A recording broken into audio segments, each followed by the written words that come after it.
إن أول بيت وضع للناس للذي ببكة مباركا وهدى للعالمين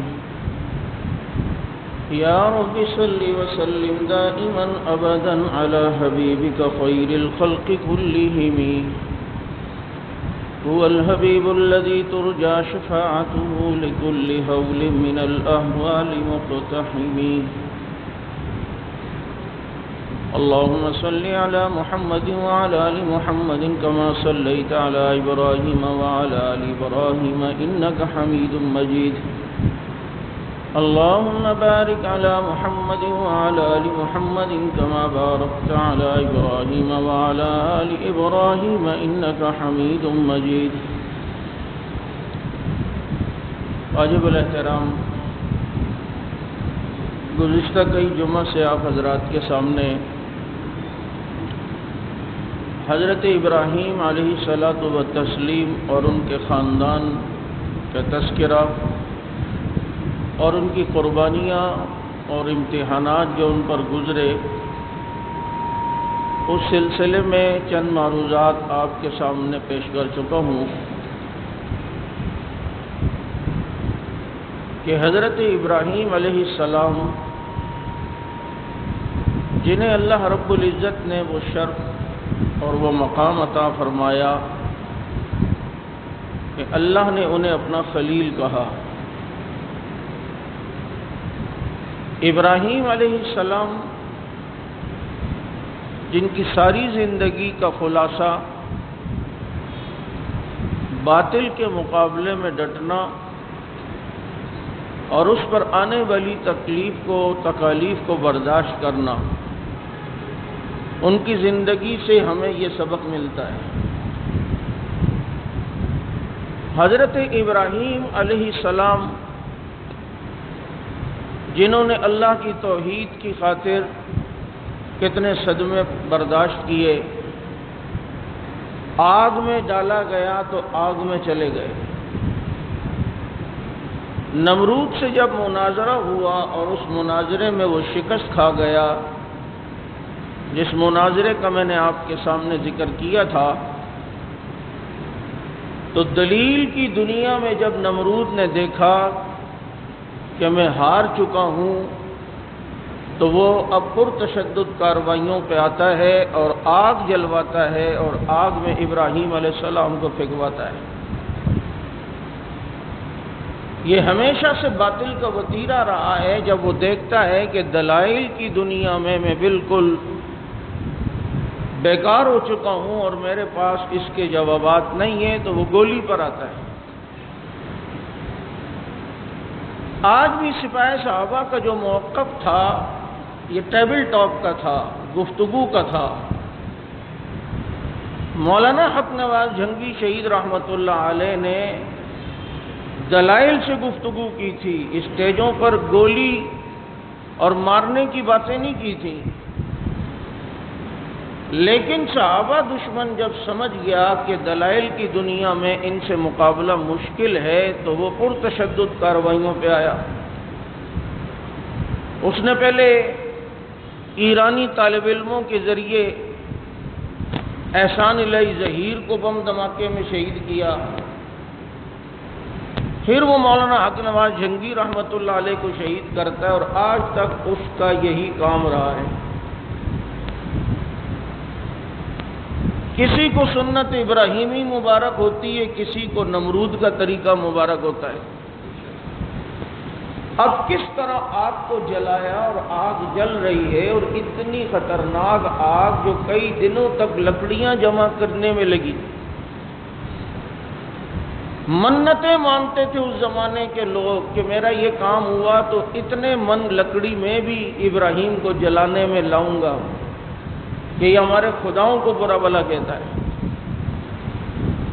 اور ابراہیم علیہ السلام کو آگ میں پھینکا گیا اور آگ گلے گلزار ہوئی۔ قلنا یا نار کونی بردا وسلاما علی ابراہیم، اللہ کہتے ہیں ہم نے آپ کو کہا کہ ٹھنڈی ہو جا، ابراہیم کے لیے سلامتی کے ساتھ وہ ٹھنڈی ہوئی۔ آج بھی اگر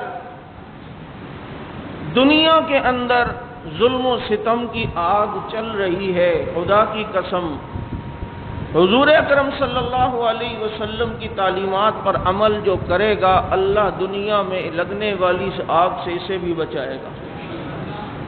گراج بھی ہو ابراہیم جیسا ایمان پیدا، آگ کر سکتی ہے انداز گلستان پیدا۔ ابراہیم علیہ السلام جو کئی امتحانات سے گزرے، ان میں ایک امتحان یہ بھی تھا کہ اللہ رب العزت نے حکم دیا کہ بیت اللہ کی تعمیر کرو۔ اب بیت اللہ کہاں تعمیر کرنا ہے؟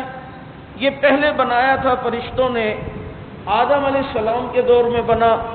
طوفان نوح میں چونکہ ساری دنیا میں پانی آیا تو یہ پانی میں اس کی دیواریں گر چکی تھیں، پتہ نہیں تھا۔ اللہ رب العزت نے ابراہیم علیہ السلام کو اس جگہ کی نشاندہی یوں کی کہ ایک بادل کا ایسا ٹکڑا بھیجا، فرمایا جس جگہ سایہ پڑے گا اسی جگہ پر یہ بیت اللہ ہے۔ چنانچہ وہ سایہ پڑا، بیت اللہ کا تعین ہوا، وہاں پر اب دیوار بنانا شروع کی۔ حالانکہ تعمیر کا کام نہ ابراہیم علیہ السلام جانتے تھے نہ اسماعیل علیہ السلام جانتے تھے، لیکن اللہ کا نام لے کر شروع ہوئے اور اللہ نے مدد کی۔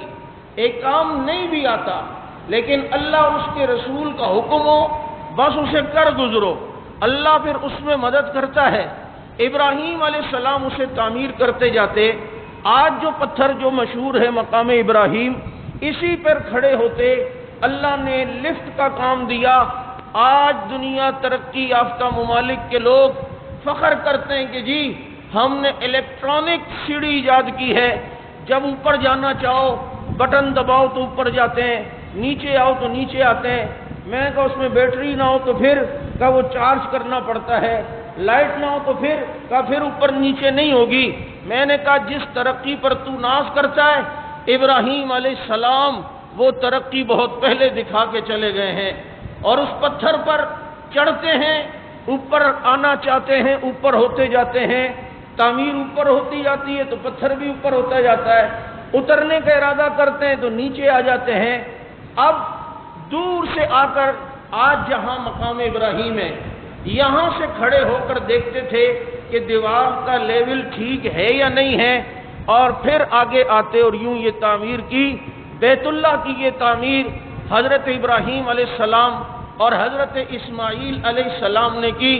آج جو مقام ابراہیم کا پتھر جہاں نصب ہے، یہ وہی جگہ ہے جہاں پر حضرت ابراہیم علیہ السلام آ کر کھڑے ہو کر اس دیوار کا لیول دیکھتے تھے۔ کسی زمانے میں یہ پتھر دیوار کے ساتھ کسی نے لگا دیا تھا، لیکن سیلاب بیت اللہ میں آیا اور یہ پتھر اسی جگہ پر آیا جہاں پر ابراہیم علیہ السلام کھڑے ہوتے تھے۔ اب یہ تعمیر تو ہو گئی، اللہ کا گھر تو بنا لیا، اب اللہ کے گھر کو آباد کرنے والا بھی کوئی ہونا چاہیے۔ اس کے لیے ابراہیم علیہ السلام اب دعا کرتے ہیں کہ ربنا وابعث فیہم رسولا منہم یتلو علیہم آیاتک ویعلمہم الکتاب والحکمت ویزکیہم۔ اللہ اب اس شہر میں، ان مکہ والوں میں انہی کی جنس کا آدمی بھیج، انہی کی جنس کا ایک رسول بھیج جو یہاں پر آ کر کیا کرے، تعمیر تو تیرے خلیل نے کی ہے لیکن اسے آباد تیرا حبیب کرے گا۔ کیا شان ہے میرے نبی کی، ابھی آئے نہیں ہیں، نبی کے تذکرے پہلے ہیں، نبی کے شان پہلے ہے، نبی کا کام پہلے ہے، اور نبی علیہ الصلوۃ والسلام جس مقصد کے لیے آئیں گے وہ مقصد ابراہیم علیہ السلام کی زبان سے پہلے بیان ہوا۔ ربنا وابعث فیہم رسولا، بتاؤ بیت اللہ کے اندر اس سے بہتر دعا کبھی کسی نے نہیں مانگی جو دعا ابراہیم علیہ السلام مانگ رہے ہیں۔ تجھ کو مانگ کے سب کچھ مانگ لیا میں نے، اٹھتے نہیں ہیں ہاتھ میری اس دعا کے بعد۔ اب ذرا توجہ کرنا، ابراہیم علیہ السلام دعا کرتے اللہ مکہ میں انہی کی جنس میں، وابعث فیہم رسولا منہم، انہی میں سے ایک رسول بھیج۔ مکہ میں نوری لوگ رہتے تھے یا انسان رہتے تھے؟ بولو، نوری رہتے تھے یا بشر رہتے تھے؟ تو اللہ جو انہی میں سے ہو، یعنی انہی کی جنس کا ہو، وہ کام کیا کرے؟ یتلو علیہم آیاتک، وہ تیری آیتیں پڑھ کر سنائے، وَيُعَلِّمُهُمُ الْكِتَابَ، کتاب کی تعلیم سکھائے۔ یتلو علیہم الگ ہے، تلاوت قرآن یہ ایک الگ فن اور الگ عبادت ہے۔ یہ جو لوگ کہتے ہیں حافظ خالی رٹا لگاتے ہیں طوطے کی طرح، پتہ تو نہیں ہے کیا پڑھ رہے ہیں، اس کا فائدہ کیا ہے؟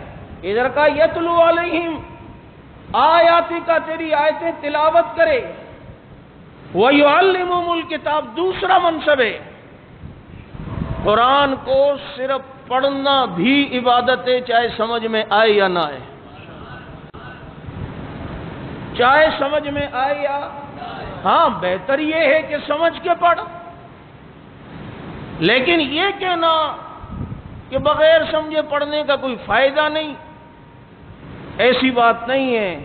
سمجھ میں نہیں بھی آتا تب بھی ایک حرف پہ اللہ 10 نیکیاں دیتا ہے۔ وَيُعَلِّمُهُمُ الْكِتَابَ، اب دیکھو کہا کہ انہیں کتاب کی تعلیم سکھائے، والحکمت، حکمت کی باتیں، اس سے بعض علماء نے لکھا ہے حدیث، اور وَيُزَكِّيهِمْ، ان کا تزکیہ کرے، ان کے دلوں کی بیماریاں ختم کرے۔ اگر شرک ہو تو یہ نبی اتنی محنت کرے کہ وہ توحید میں بدل جائے، اگر وہ ظلمت میں ہوں تو یہ نبی اتنی محنت کرے کہ وہ اجالے میں آ جائیں، اگر وہ رسم و رواج و بدعات میں ہوں یہ نبی اتنی محنت کریں کہ وہ سنت پر آ جائیں۔ اب یہاں پر میں کہا کرتا ہوں، اللہ کے نبی صلی اللہ علیہ وسلم کے آنے کے مقاصد کی دعا ابراہیم علیہ السلام نے کی ہے، ابراہیم علیہ السلام کی دعا قبول ہوئی ہے یا نہیں ہوئی ہے؟ اب کوئی کہ جی آئے تو ہیں نبی، نہ تعلیم کتاب کسی کو کر سکے، کیونکہ جو لوگ کہتے ہیں نبی کے بعد صرف 3 مسلمان تھے، یا نبی کی زندگی میں بھی ٹوٹل صرف 13 آدمی مسلمان تھے، باقی ایمان والے بنے ہوئے تھے لیکن ایمان نہیں تھا، نعوذ باللہ، تو بتاؤ تزکیہ کس کا ہوا ہے؟ بتاؤ یعلمہم الکتاب، کتاب پھر سکھائی کس کو ہے؟ پھر حدیث سکھائی کس کو ہے؟ وَيُزَكِّيهِمْ، کس کا دل کا تزکیہ کیا ہے؟ کس کے یہاں سے دل کی بیماریاں ختم کی ہیں؟ اس پر وہ کہتے ہیں وَيُزَكِّيهِمْ سے مراد فاطمہ، حسن، حسین، علی ہے۔ میں کہا وہ بھی ہیں، واقعی ان کا بھی تزکیہ ہوا ہے، لیکن میرے مذہب کے مطابق، تیرے مذہب کے مطابق نہیں، کیونکہ تیرے مذہب کے مطابق وہ تو معصوم پیدا ہوئے ہیں، جو معصوم ہو اس کو تزکیے کی ضرورت ہی نہیں ہوتی ہے، یہ تو ایسوں کی ضرورت ہے، اور وَيُزَكِّيهِمْ تزکیہ ایسوں کا کرنا ہے جو پہلے سے معصوم نہ ہو، جو پہلے سے معصوم عن الخطا نہ ہو، جو پہلے رسم و رواج میں ہو، پہلے کسی اور عقیدے کے ہوں، لیکن اگر جو پہلے سے معصوم ہو اور ان کا تزکیہ ہو، یہ تو تحصیل حاصل ہے جو باطل ہوا کرتا ہے۔ یاد رکھو ابراہیم علیہ السلام کی اس دعا میں جہاں میرے نبی کی آمد کی ابراہیم علیہ السلام خوشخبری سنا رہے ہیں، وہیں پر نبی کے صحابہ کی شان بھی بیان کر رہے ہیں، کیونکہ نبی معلم الکتاب ہیں۔ نبی معلم تب بنیں گے جب سامنے کوئی متعلم ہوگا،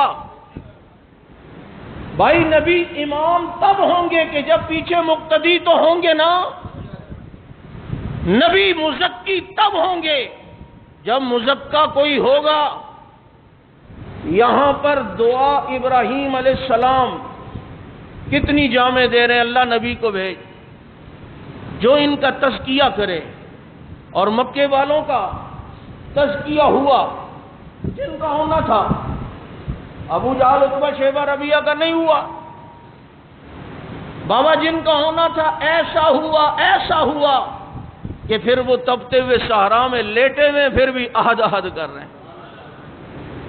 دیکھو نا، اللہ کے نبی نے فاران کی چوٹی پہ کھڑے ہو کر اعلان کیا، آ جاؤ، قریش والوں کو جمع کیا اور کہا کہ میں کہوں دشمن آ رہا ہے، مانو گے؟ ہاں جی، اب جو بات کہہ رہا ہوں وہ بھی ہے کہ لا الہ الا اللہ پڑھ لو کامیاب ہو جاؤ گے۔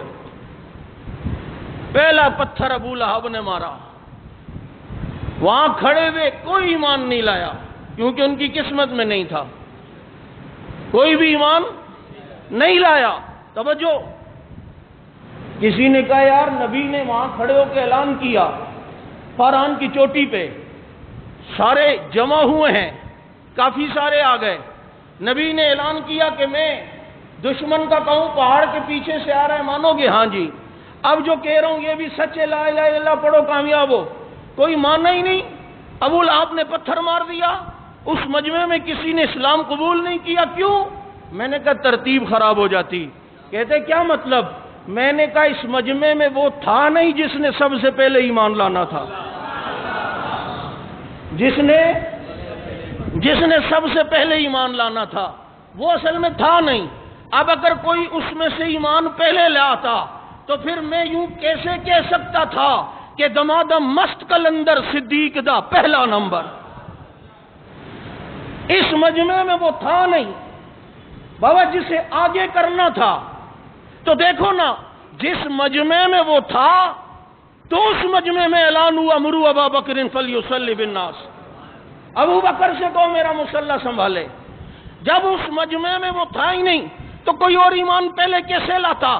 ایمان تو اس نے پہلے لانا تھا جس کے نام کا معنی ہی پہلے ایمان لانے والا ہو، جس کا نام ہی ابو بکر ہو، اور ابو بکر کہتے ہی اس کو ہیں جو محمد پہ سب سے پہلے ایمان لائے، اسے ابو قحافہ کا بیٹا ابو بکر کہتے ہیں۔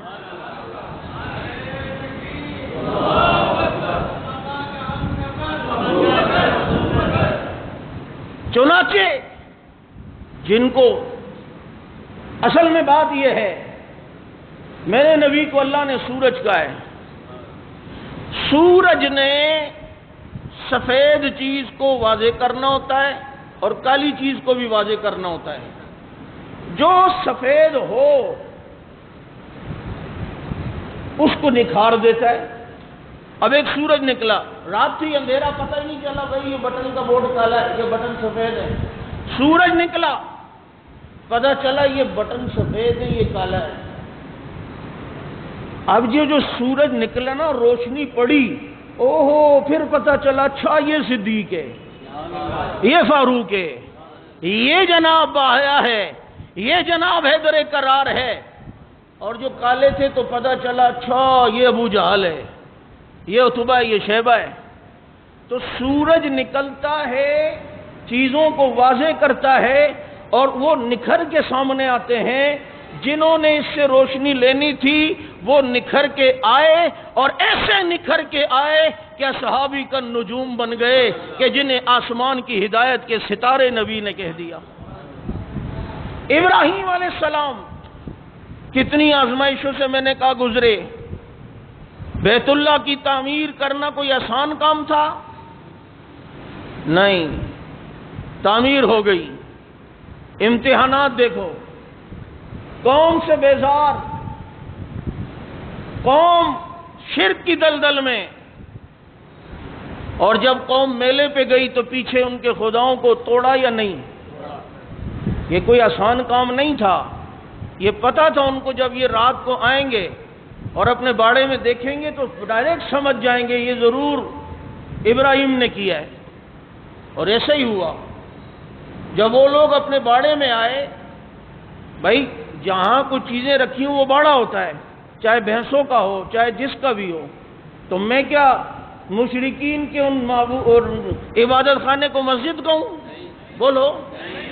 وہ اپنے باڑے میں آئے تو دیکھا ایک خدا وہاں، ایک خدا یہاں، ایک وہاں، بڑے والے کے اوپر کولاڑا۔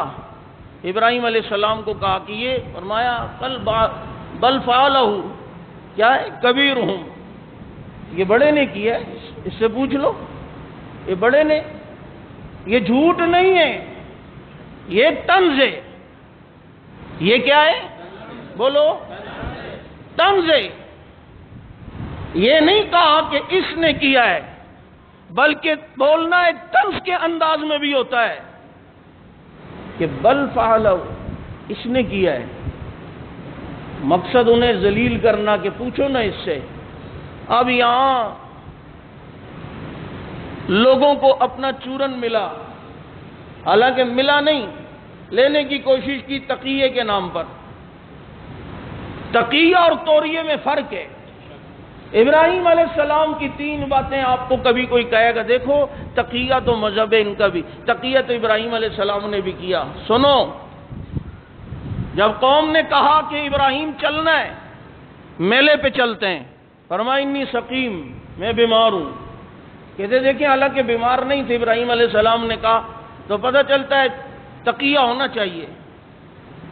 حالانکہ بیماری صرف اس کا نام نہیں کہ بخار ہو، دل کا رنجیدہ ہونا، غمزدہ ہونا، پریشان ہونا، یہ بھی تو بابا بیماری ہی ہے نا۔ اور ابراہیم علیہ السلام اپنی قوم کے شرک سے بیزار تھے، اپنے والد کے بت بنانے پر غمزدہ تھے، اپنی قوم کے ستاروں کی پرستش پہ پریشان تھے۔ اسی پریشانی اور غم کی بیماری کو سامنے رکھتے ہوئے ابراہیم علیہ السلام نے فرمایا انی سقیم، میں بیمار ہوں، مجھے بتاؤ اس میں کوئی جھوٹ ہے؟ توریہ کہتے ہیں ایسا الفاظ استعمال کرنا جس کے 2 معنی بنتے ہوں، آپ کوئی اور معنی مراد لیں، سامنے والا کوئی اور مراد لے، اس کی مرضی ہے وہ مراد لے۔ نبی علیہ السلام اور ابو بکر صدیق جا رہے ہیں، ہجرت کر رہے ہیں۔ کسی پوچھنے والے نے ابو بکر صدیق سے پوچھ لیا، وہ نہیں جانتا تھا، نبی کو نہیں جانتا تھا، یہ کون ہے؟ اب اگر بتاتے ہیں یہ نبی ہے تو ہجرت کر رہا، سفر بڑا سیکرٹ ہے، اور غلط بولتے ہیں تو صدیق ہے۔ فرمایا رجل یہدینی للسبیل، یہ وہ آدمی ہے جو مجھے راستے کی طرف رہنمائی کرتا ہے۔ وہ سمجھے اچھا راستہ بتانے والا رہبر ہے۔ اور ابو بکر صدیق کا مطلب کیا ہے؟ ہمارے حضرت نانوتوی رحمۃ اللہ علیہ، قاسم العلوم والخیرات، بانی دارالعلوم دیوبند، انگریز نے ان کی مسجد میں چھاپا مارا، تصویروں کا دور، ویڈیو کا دور تھا نہیں، جانتے ان کو شکل سے تھے نہیں، ان کی گرفتاری کے لیے چھاپا مارا، اور ایک دم گنے تان کے کھڑے ہوئے، بتاؤ قاسم کہاں ہے؟ تو اپنی جگہ سے تھوڑا ہٹے اور کہا ابھی تو یہیں تھا۔ وہ سمجھے کہ اچھا یہاں تھا، ادھر ادھر، کوئی ادھر بھاگا، کوئی ادھر بھاگا، نانوتوی ادھر بھاگا، اور 3 دن روپوشرے اور روپوشی ختم کر دی۔ کسی نے کہا حضرت ابھی دشمن پیچھے کا نہیں، میرا نبی غار میں 3 دن رہا، اللہ نے موقع دیا تھا سنت پوری کرنے کا، میں بھی 3 دن رہوں گا۔ تو یہ انداز یوں ہے۔ جب تیسری بات، ابراہیم علیہ السلام جا رہے ہیں اپنی بیوی کے ساتھ، آگے ایک ظالم بادشاہ جو کسی کو دیکھتا عورت، اگر کوئی بتاتا یہ میری بیوی ہے تو اس کو پکڑ کر اس سے بدکاری کرتا، اگر کوئی کہتا بہن ہے تو چھوڑ دیتا۔ ابراہیم علیہ السلام حضرت سارہ کے ساتھ جا رہے ہیں، سامنے وہ آ رہا ہے، اس نے بادشاہ نے پکڑ لیا، کہا یہ کون ہے؟ کہا میری بہن ہے۔ اس نے کہا اچھا، اب یہاں پر بہن ہے، تھی وہ بیوی۔ یاد رکھو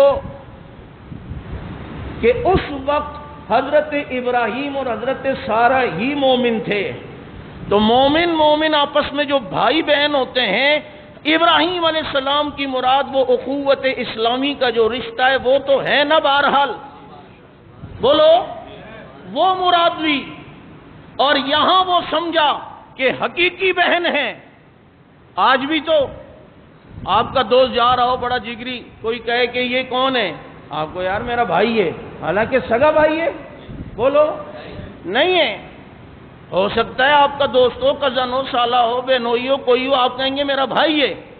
مطلب یہ کہ یہ اسلامی بھائی ہے، اور اس میں کسی قسم کا یہ جھوٹ نہیں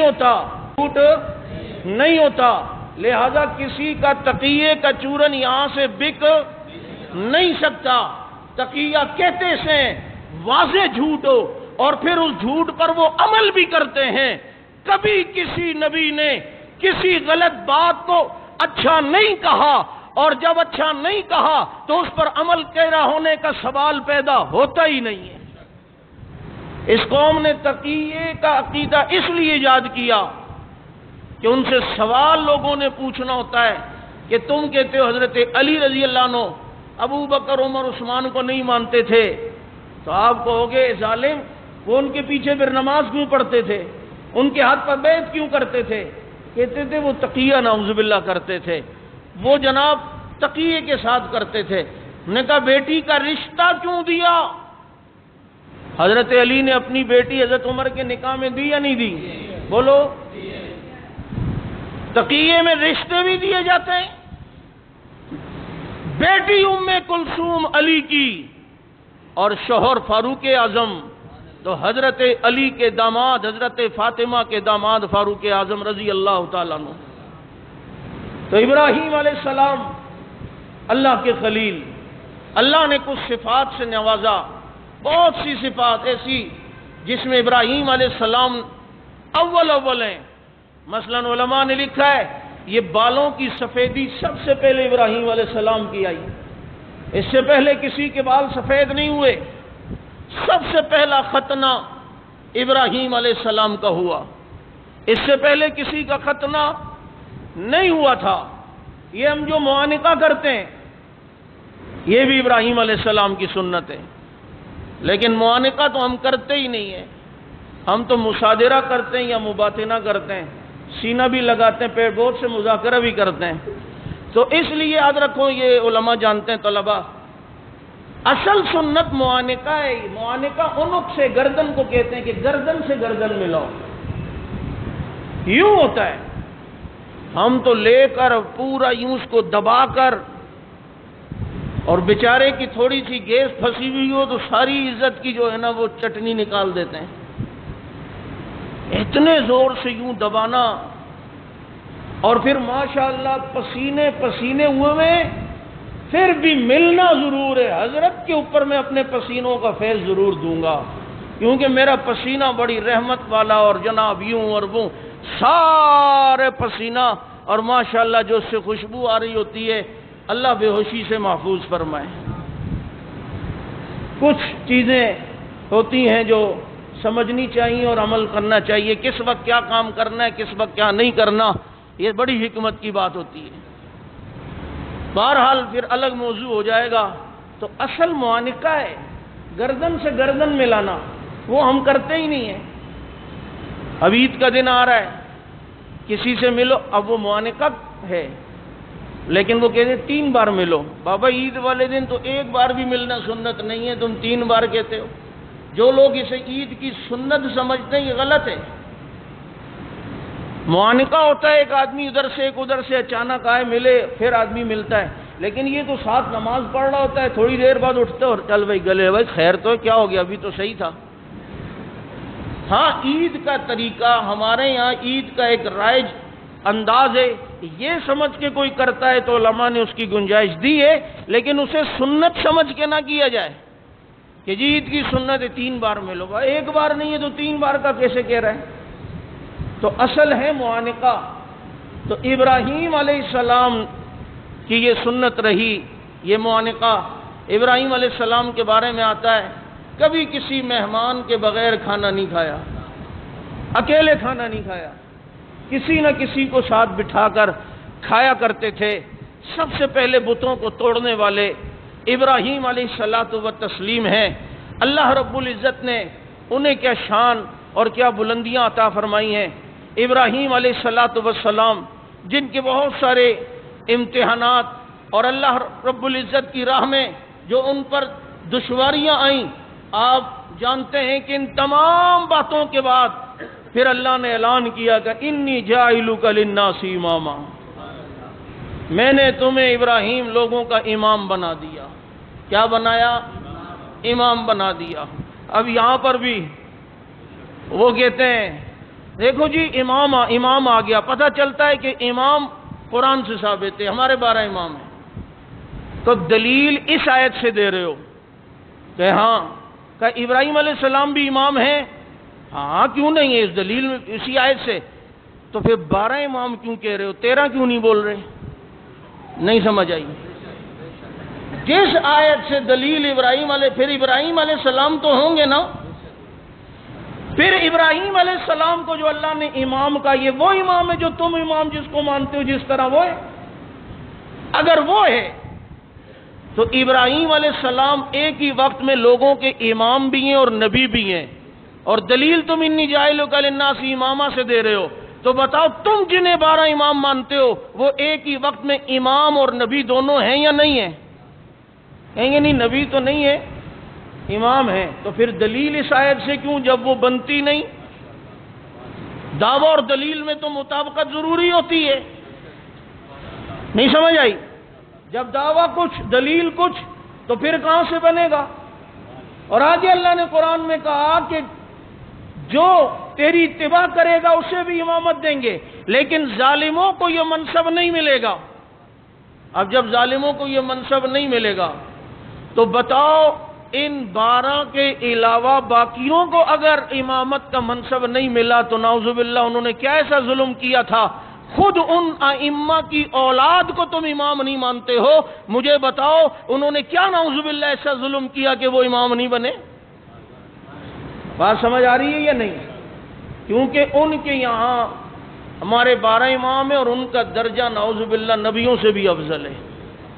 اور یہ پہلے ہم کتابیں پیش کرتے تھے، آپ لوگ کہتے تھے یار یہ باتیں نہیں ہیں، اب تو میراثیوں کی ویڈیو آئی ہوئی ہیں، ویڈیو میں وہ برملا کہتے ہیں کہ ہمارا عقیدہ ہے کہ اماموں کا درجہ نبیوں سے افضل ہے، انبیاء سے افضل ہے، پروگراموں میں کہہ رہے ہیں اور برملا کہہ رہے ہیں، اور کہہ کر اپنی حقیقت کو خود آشکارا کر رہے ہیں کہ جو ان کے بارے میں حق نواز کہہ کے گیا ہے خدا کی قسم وہ سب سچ تھا۔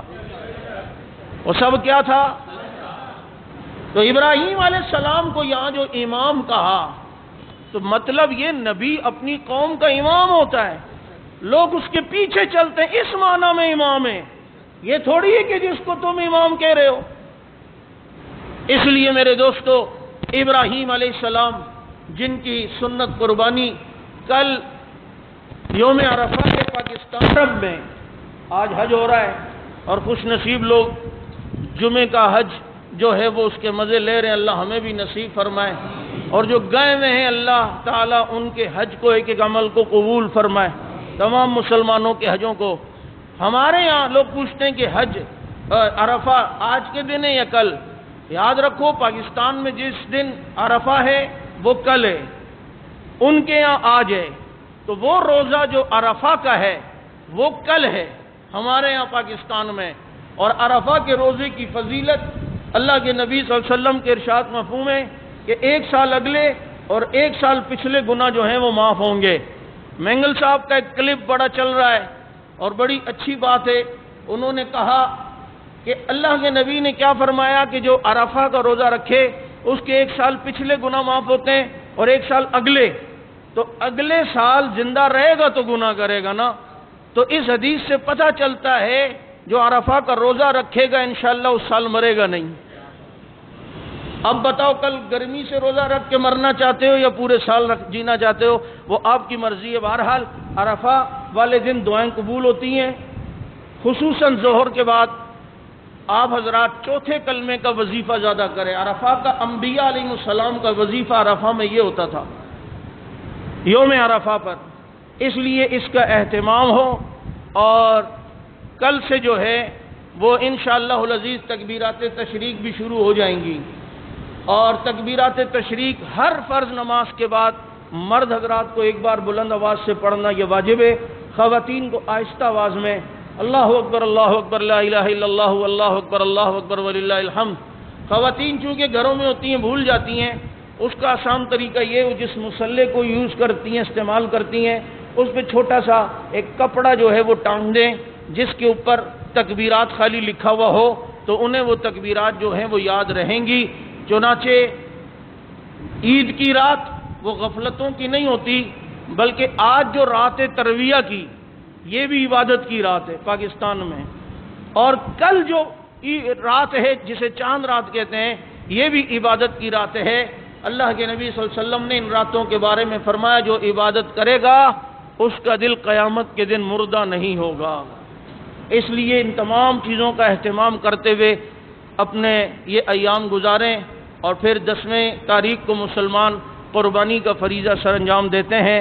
ہمارے ہاں انشاءاللہ العزیز عید کی نماز 6:30 بجے ہوگی جامع مسجد صدیق اکبر میں، اور دوسرے دن ہمارے ہاں بھی وقف قربانی کا اہتمام ہے، اور قربانی کا فی حصہ 12,000 روپے ہے، یہ وقف قربانی ہے۔